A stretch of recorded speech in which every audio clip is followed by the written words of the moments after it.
This is the Rocky Mountaineer, Canada's most luxurious train. It is currently 7 AM and we have 2 Goldleaf tickets to ride arguably one of the best trains in the world. As we spend the next 48 hours in luxury, we're going to show you what it's like from start to finish. Normally, trains are all about getting from point A to point B, but the Rocky Mountaineer is all about the journey. This scenic train has a viewing platform, restaurants with executive chefs, and of course the iconic panoramic domed windows that stretch all of the way to the ceiling. So, over the next 2 days, we will be riding east from Vancouver to Banff on what Rocky Mountaineer calls their most historic route, First Passage West. Welcome to the Rocky Mountaineer.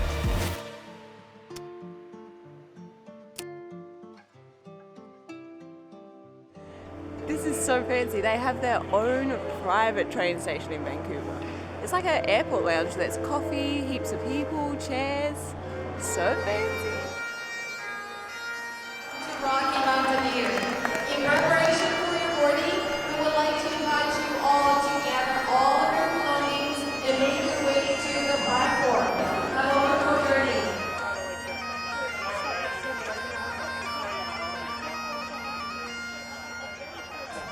Welcome on board the world-class Rocky Mountaineer. We are very excited to welcome you on board here this morning. Welcome to our first train departure of 2023. First impressions of the train? Insane. Just absolutely incredible. Like mind-blowing. Even though you see so many pictures and videos, we have watched probably every single YouTube video on the Rocky Mountaineer. As Corey mentioned, we're kicking our day off with our coffee, tea, and pastry service. If you would like to take out your table trays as we make our way through with the cart here. We've also got green tea or peppermint tea as an alternate option to our black tea blend as well. We haven't even left the station, but this is like luxury. I finally get to say the favorite words, and we're off. Now as we back our way out of the Vancouver station here and do get underway with our journey, our very first wildlife sighting is going to be on the right-hand side of the train, and that's all of our station staff waiting us off. The train is out of a nice hibernation here, been dozing for the winter time. Now if you do see any wildlife, what I do ask of you, ladies and gentlemen, call it out. So there we'd be saying like humans on the right. You don't need to call out every person that you see, but let's say we do get lucky enough to see a deer or possibly some bighorn sheep. Tomorrow as we start climbing into the mountains, I've got my fingers crossed for perhaps some larger mammals as well, but we'll see if they're waking up from their hibernation. They just made an announcement that he is hoping we will see potentially bears tomorrow. We still had a lot of animals to check off of our list, and that might happen on this train, which would just be like so much more special.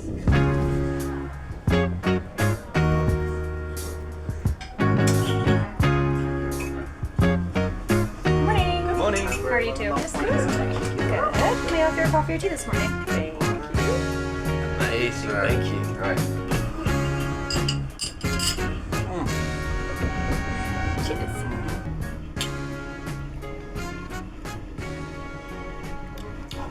It's a good coffee. This isn't even breakfast. This is just pre-breakfast breakfast. It's like welcome drinks, welcome pastries. We actually already had welcome drinks at the station. 2 welcome drinks. That's how you know it's 5 class. 5 class. 5 star. One really cool thing is that the Rocky Mountaineer gives you a whole bunch of literature on board, including their own newspaper. In here is a map showing where we will be going from Vancouver to Banff, and along it puts little mile markers, so if you're looking outside and you see like 147, you know to look for 147 on the map and you'll know where we are. Apparently we're about to pass Fraser River Swing Bridge. One other really cool thing that I don't think I was expecting is that Good morning, everybody. make a bunch of Hello. announcements. How's everyone doing? Excellent.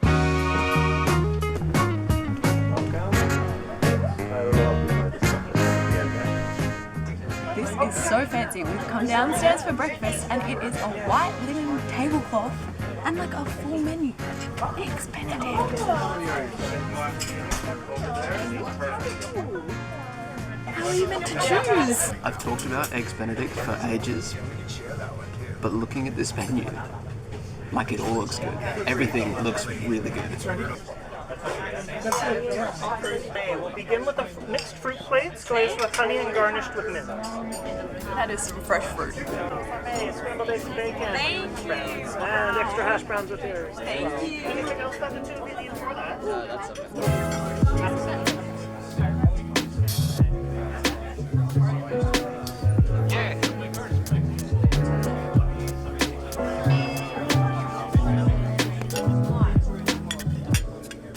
We are not going to go hungry on this trip. Breakfast was incredible and huge. It started with amazing seasonal fruit, mixed pastries, and then I had the best scrambled eggs I have had in a long time.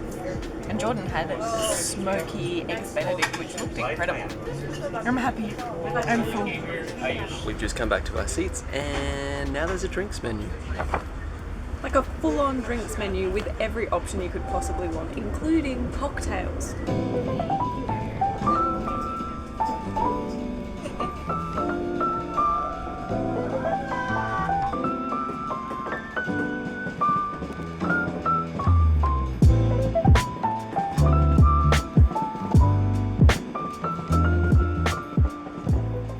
I don't know how we got so lucky. When we were looking at the weather on Google, like 2 days ago, it was supposed to be rainy and cloudy all day. But the first 5 hours of this trip, sun shining, the greenest grass I've ever seen in my life, mountaintops in the background.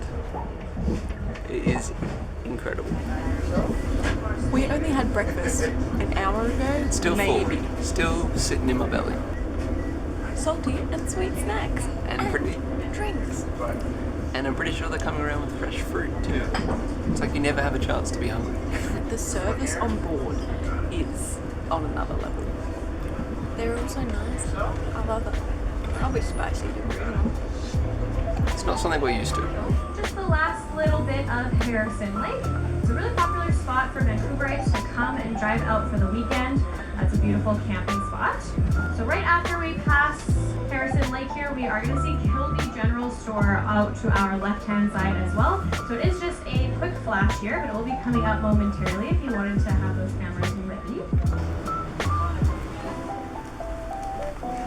This is probably the first standstill we've had. We've come to a complete stop next to a gorgeous river to let another train pass. There's a bit of congestion up ahead, so we're about halfway to Kamloops.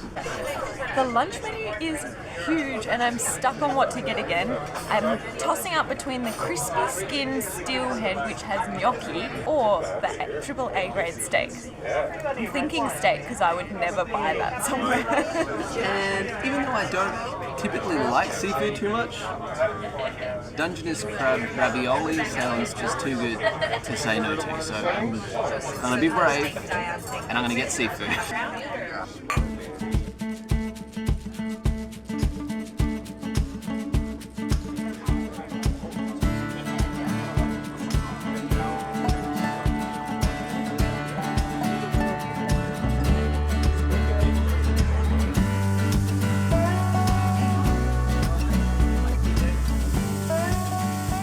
I think 70 to 80% of people on board got the steak today.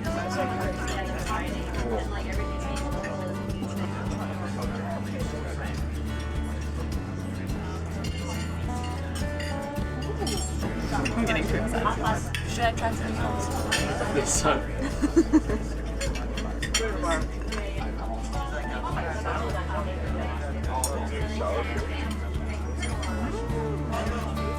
Yum. I was going to recommend mine, getting the Dungeness crab ravioli when you're here, but I just tried some of Emily's steak, equally as incredible. Whichever one you get, you're in for a treat. I feel like they can't really do anything wrong.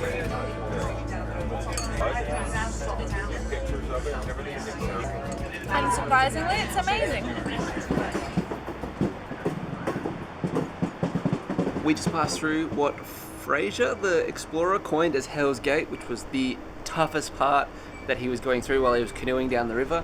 Apparently when they came through, or when they were doing renovations here, they messed it up so much that salmon couldn't get upstream, and they built little fish ladders in so they could get back upstream after. It took 20 years of research to figure out how to do it. It's so cool. It's nice that rain has cleared up for us here, so we have some beautiful views and there's lots of time to take some photographs of this beautiful body of water.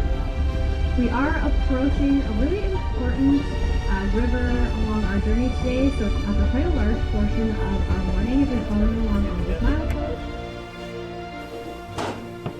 There's honestly stuff to look at every turn. They keep you occupied for the entire time. There's no spare minutes at all. You're either eating amazing food, drinking cocktails somehow, looking out the window at just incredible views, or learning cool facts about where you're passing through. Like, time is going so quickly, it's somehow already 3:30 p.m. But I think now we've got just sitting in our seat, looking at the sights until we get to a halfway point in Kamloops. Maybe another drink or two. It's a good idea. We have been so caught up with just experiencing this first day on the Rocky Mountaineer. There's so many things we wanted to do. We wanted to give a full tour of like our seating situation because it is incredible. We wanted to show you the toilets and things like that, but we've just been like Enjoying. living it up. So all of that stuff will probably come tomorrow. If you're wondering what the purpose of those is it just to mark those telephone wires?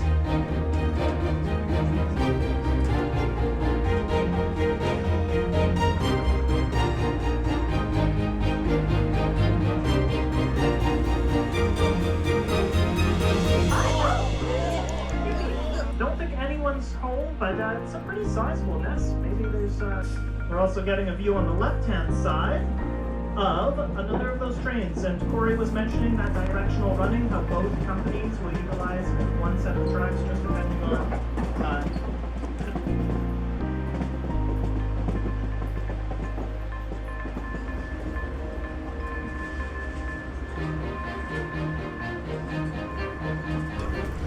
As if today couldn't get better, we are getting served a wine and cheese course. The chefs downstairs are cutting up some cheese for us now, and they're bringing through an option of a red or a white wine or a non-alcoholic beverage. What a way to end this day. It has, another nest. That's an eagle nest, because it's in a dead tree. I won't that today. I'm distracted now. Well, we pretty much thought the day was over. We thought the next thing was really getting into Kamloops and going to a hotel, but to be surprised with a wine and cheese, No complaints here. that's awesome. Smunchy. I'm very distracted. Almina, so this comes out of the Okanagan Valley as well as all of our other wines that we carry on board. Pairs really nicely with the green cheese. they meet Kamloops Lake into the promise. Orange cheese on the left here. Four of them.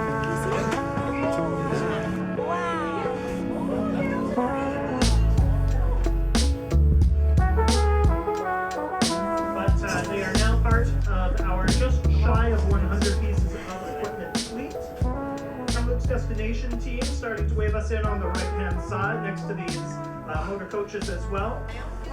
So efficient. Before you even hop off the train, you have your key card into your hotel room, which you're already checked into, and your bags are already in. Like, we don't have to touch our luggage this entire trip. They took it from us at the station, and we're not going to get it back until we're in Banff. Well, we get it back tonight, but then they take it to Banff for us, and then we get it in Banff. We have taken quite a few trains in our time travelling, and they're either normally getting us from A to B, or it's a sleeper train where you get woken up in the middle of the night to go through passport control. Where the Rocky Mountaineer differs is that it's a daylight-only train. So even though our trip doesn't end until tomorrow night, we are hopping off and going to a hotel room to sleep tonight. So the way we think it works is you are assigned one of the 4 or 5 hotels that are here in Banff that the Rocky Mountaineers partners with, and we got the Hilton. That's pretty nice. Perfect. You're on number 4, yes? Yes, they're on number 4.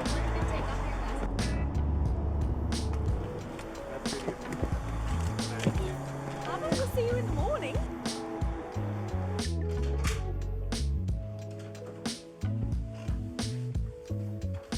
Our bags are already here. We had every intention of going out and exploring Kamloops tonight, but to be honest, even though all we've done is sit in a chair and either eat or listen or watch today, we are exhausted and We have not stayed in a hotel this nice for a long time. So instead, I think a nice hot long shower and bed sounds amazing. Also cookie. We got cookie. Cookie.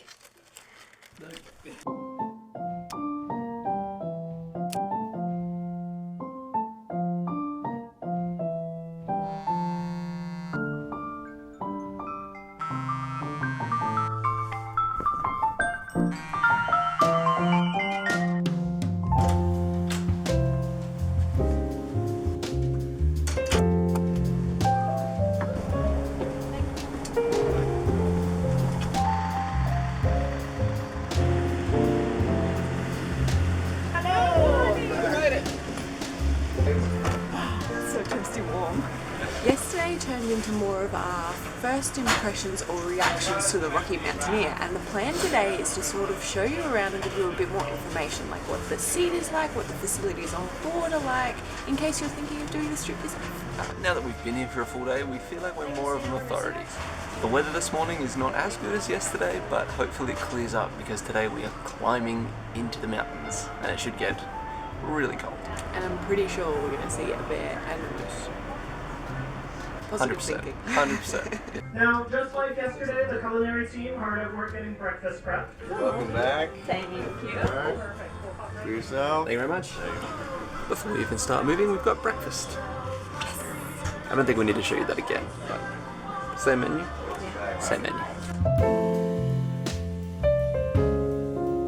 So downstairs in the dining room, it's a capacity of 36, which is half of what seats upstairs, meaning that if upstairs is full, there is 2 dining services. It is also beautiful down here with massive windows on either side, and of course it's a white linen tablecloth kind of service. Kind of getting used to this life.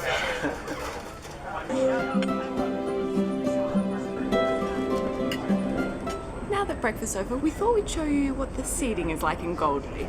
You have plenty of legroom and space for your backpack underneath the chair in front, and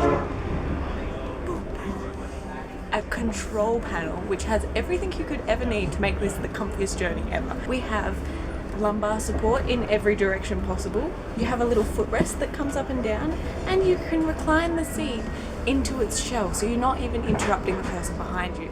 But my favourite feature about this little control panel is this button right here. In about a minute or two, my seat will be warming itself. It's so nice if you're planning on going down into the viewing platform where it's freezing cold, because obviously it's open air. Just get this pumped up before you head down and you get to come back to the coziest seat. Of course, we have a little coat hanger, a little pouch to store some books or newspapers, that kind of thing. Definitely the best feature about Goldleaf is the huge windows. What's really cool is that the top of it is like coated in this UV filter kind of thing. So even though the sun is coming down on you, you actually don't get too hot or you don't feel like you're burning or anything like that. There's also lighting throughout and all of the speakers placed. I think there's a speaker at every set of chairs. So anytime there's an announcement for like, elk on the left, everyone hears it, we'll run to the left. A couple other things in the cabin. At the very front is sort of like the crew area where they make your snacks and drinks during the train journey. There is an elevator as well as a set of stairs. And we have, in between the 2 seats, 2 outlets and 2 USB ports. So no matter how many videos and photos you take on this trip, which is going to be a lot, you're going to be able to charge up right at your seat. How cool is that? Time for a little recline. Honestly think Emily undersold the lumbar support. I have a pretty dodgy back for someone that's in their 20s, and it's incredible. You can adjust it up, down, how much it protrudes out, and then you get to heat it as well. Like, it doesn't get much better than that. I've been so comfortable on these chairs the entire time. A man in my 20s says someone who turns 30 in like a couple of months. I'm in my 20s. With grey hair. So on the Goldleaf class, there are 72 seats upstairs. Where that differs with Silverleaf is there's only 50 down there, and they don't get the second level. In the Goldleaf ones, we obviously are a double-decker carriage, which means we get to come upstairs just for a couple of drinks and snacks. The restaurant car is downstairs. Look at the snow. The restaurant car is downstairs. Silverleaf is a single-decker carriage, meaning that you eat and do everything in your seat. We also get access to an exclusive open-air viewing platform downstairs. Silverleaf doesn't look like they have one. I believe they potentially have one to sort of share somewhere, but it's not on each individual carriage like it is for Goldleaf. Another difference is that we do have more people, but we also have more staff. So there potentially is 72 people here if it's max capacity, but there's 3 staff upstairs looking after you, as well as 2 chefs, I think, downstairs, 2 to 3 chefs. Whereas Silverleaf, you only have 2 to 3 staff members that do the whole thing. They would be so busy running around looking after everyone. One thing they both have in common though is bathrooms, and we're going to show you what they're like.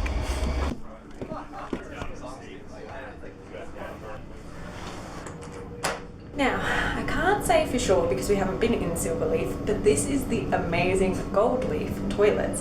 And honestly, they have been spotlessly clean every time I've come in here, and it never smells either. This is the bigger of the 2 toilets in the Goldleaf carriage.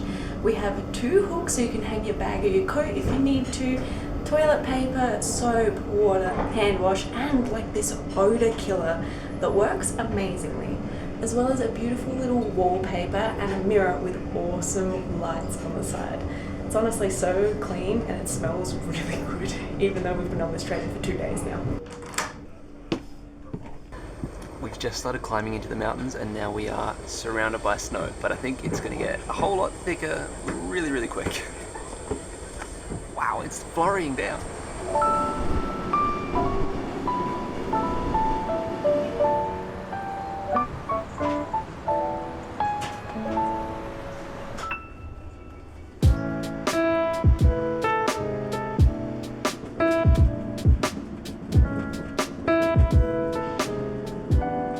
Obviously, the service is 5-star, the seats are incredible, the food is amazing, but one of the underrated things that people don't really mention is how good it is to just meet the other passengers and the crew. We just met a couple of Australians on the viewing platform. One of them's training to be one of the managers on the Rocky Mountaineer. It's just been really nice. It was so cold out there though.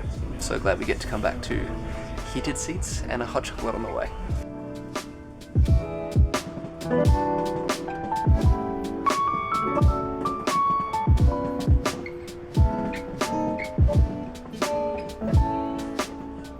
I don't know if we already mentioned it, but because we've got not many people in the back of the train here, we've actually got 2 seats on the left side and 2 seats on the right side. So whichever way the view comes, we get to run and see it. Pretty lucky. So as we mentioned when we went through Revelstoke, and as Tyler was saying, as we're coming through the Illecillewaet River here, 40 feet of snow is not unusual for this area. So we have to be really careful about the tracks as well as the highway, making sure that we're protecting them in appropriate ways. So a lot of the times, it doesn't happen for us too often since we are a seasonal operation here. One thing I forgot to point out on the little seat tour is super fancy tray tables. We are stopped again, this time amongst the snow, I think waiting for another train. It's crazy that this trip started in, they call Vancouver a temperate rainforest. Then we went through like semi-arid desert kind of energy. Felt like Texas. And now we are literally surrounded by snow. I can 100% understand why this is the most popular Rocky Mountaineer route. It's beautiful. Rocky Mountaineer. Once in a lifetime thing. I can't believe it's like the last day. I know. Got like a quarter left. It's been so magical. That little one. Because of a dam called Python. Now the waterways of the Columbia River feature 14 dams along its stretch, 11 of them in Canada. This lake finds itself along that Columbia River waterway.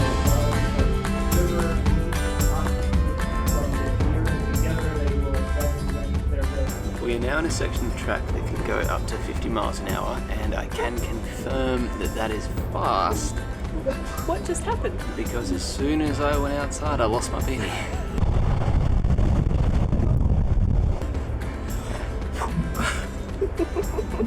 Damn.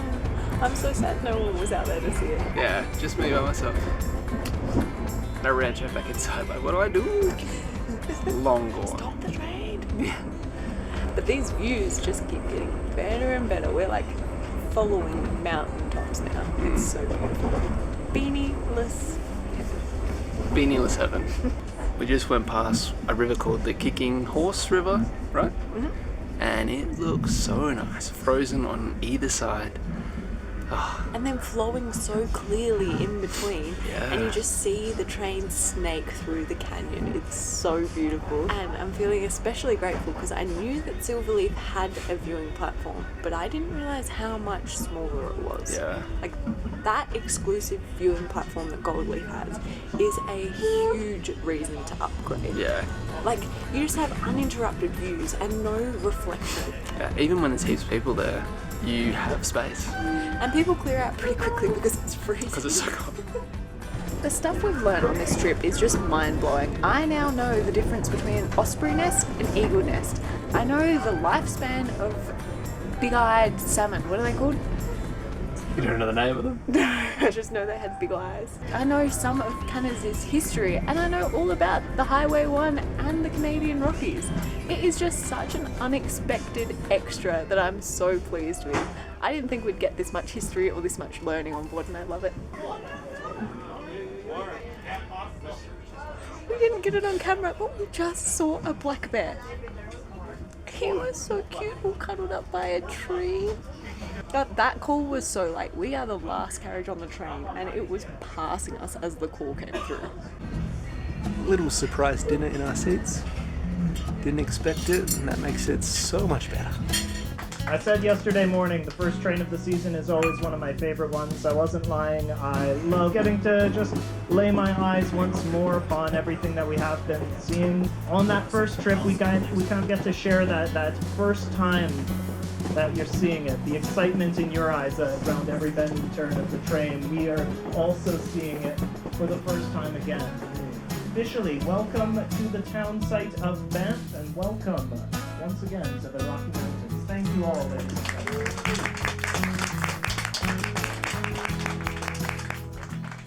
Cheers to the once-in-a-lifetime experience that was the Rocky Mountaineer. Last drink.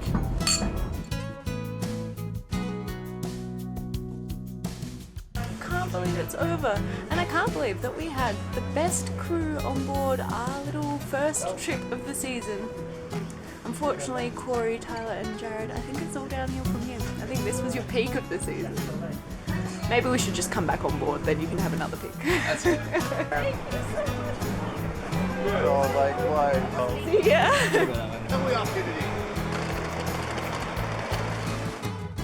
I'm worried we won't see a bear in a moose. I found a bear. Oh yeah, yeah.